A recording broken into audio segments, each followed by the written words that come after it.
Who do you think the most valuable program in the Big 12 is? We have not really had a way to objectively rank this. This would be very, very subjective until now. And this one really digs at the Big 12's best and fiercest rivalry. Okay, so get ready for that.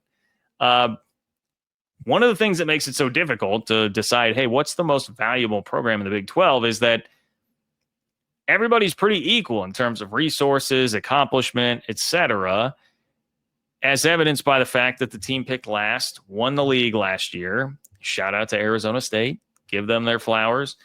But that really proves this point. Like, everybody is so equal. So how do you decipher between that and choose who actually is the best brand in this league? It makes it pretty difficult. Well, The Athletic seemingly has found the solution because they put together something that they're calling part art and part science to determine the most valuable programs across college football.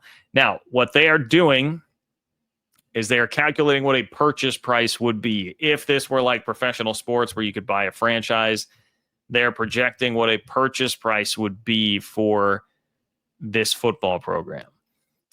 So they used real-life pro transactions to gauge purchase prices relative to a team's revenue over the past 3 available years of data. This one will make you happy. They used MLB and NHL team sale prices as rough benchmarks for the ACC and Big 12, and then they used NFL and NBA sales as a guide for the SEC and Big 10. Okay, so obviously more expensive, more valuable entities.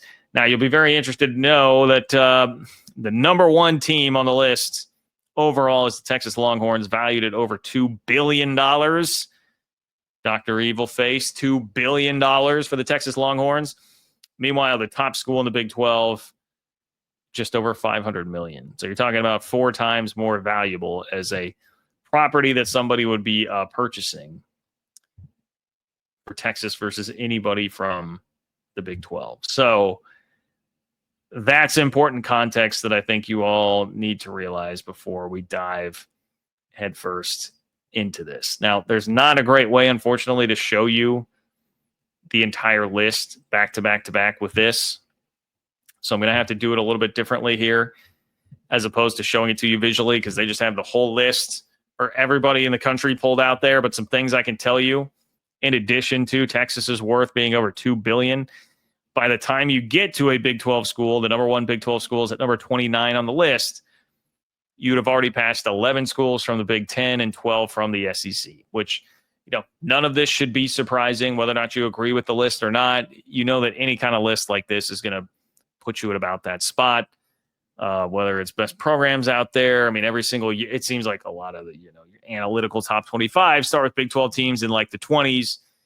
And that's just the way it is. And then you'll see a bunch of them bunched up together between like 20 and 40. And that's pretty much what happened here. So your number one Big 12 brand, I'm going to make you wait just a moment to hear that, because I want to start toward the back end here first. I think the 2 most interesting teams on this list are number 1 and number 9, and they just so happen to be holy war rivals. The number 9 team on this list is BYU at $306 million.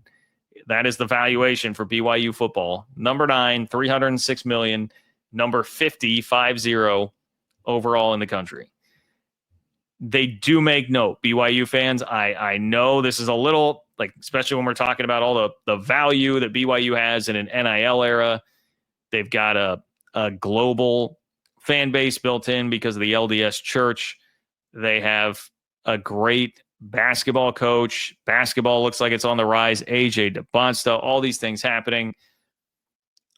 I do think that is a head scratcher. But the article points out, hey, a part of this is they weigh heavily the amount of football revenue you've taken in over the last 3 years, and BYU in the last 3 years has an independent season and then 2 years of not getting full Big 12 payouts, right? Which is obviously going to change. So that does change the calculus a little bit here. BYU would be higher if they were getting a full Big 12 payout every single year. If you're curious, they were 12th over the last 3 years in the Big 12 in average revenue per year at $43.7 million. $77 million was number 1. in Big 12 average revenue over the last 3 years. So that's one of the things pulling BYU down. I don't think that's pulling it down all the way to 9 from 1, but it's definitely pulling it down somewhat. And really, that's why you got to take some of this list with a grain of salt. You do, because BYU should definitely be higher. If you are, I think about this, if you're like a private equity firm or you're an investor, somebody looking to make money off of it, like BYU has so much value. If you look at all the momentum that's happening there, the way they are recruiting, the NIL that they have, the booster support that they have just in general, like the energy of the university, global fan base, all of this, BYU's got a ton of potential. They should be very, very much higher. So take the list with a grain of salt. But number one, guys, who do you think that leaves for number one? Number one is Utah. Number one is Utah. Get in here, Utah fans that were trolling at the end of the chat last time. This is your moment. Utah number one. Led the conference in average revenue from football over the last 3 years, average of $77 million a year. The interesting thing here, and this is again why I kind of have to chuckle a bit at this list from The Athletic, its big reasoning was it said Utah was from the number one state in GDP growth in 2024. Number one state in real GDP growth in 2024, which like, hey, okay, like I get it. You're saying it's in a growing area. It's in a growing area. Understood. But I still think it's the second most valuable probably in its state. The revenue number is nice. Clearly, Utah football is a big-time entity. This is not to run it, but I think if we're talking about long-term potential here, I would see more in BYU. And I guess I'm realizing now, I'm sure I have a bunch of people angry in the comments that we're talking about most valuable football programs in the Big 12, and I brought up BYU and basketball and all of that. I could make a case that some of the synergy from that could also carry over into football, but yes, okay, fair enough. I'll keep the basketball part out of this, just football. Utah certainly has the better track record over the last 10 years. The Rose Bowls weigh very heavily in all of that. But it seems a little crazy to me that you'd have Utah valued, by the way, at $539 million if somebody were to buy it, and BYU at $306 million. I mean, there's certainly not that big of a difference between those. But there's the flowers to Utah. Utah, most valuable program in the Big 12, according to this list. Now, not far behind them because Utah was number 29 nationally. TCU is number 30 nationally and number 2 in the Big 12. I saw some people speculating about that in the chat. TCU worth $523 million. They were second in 3-year average revenue in the Big 12 at $74 million.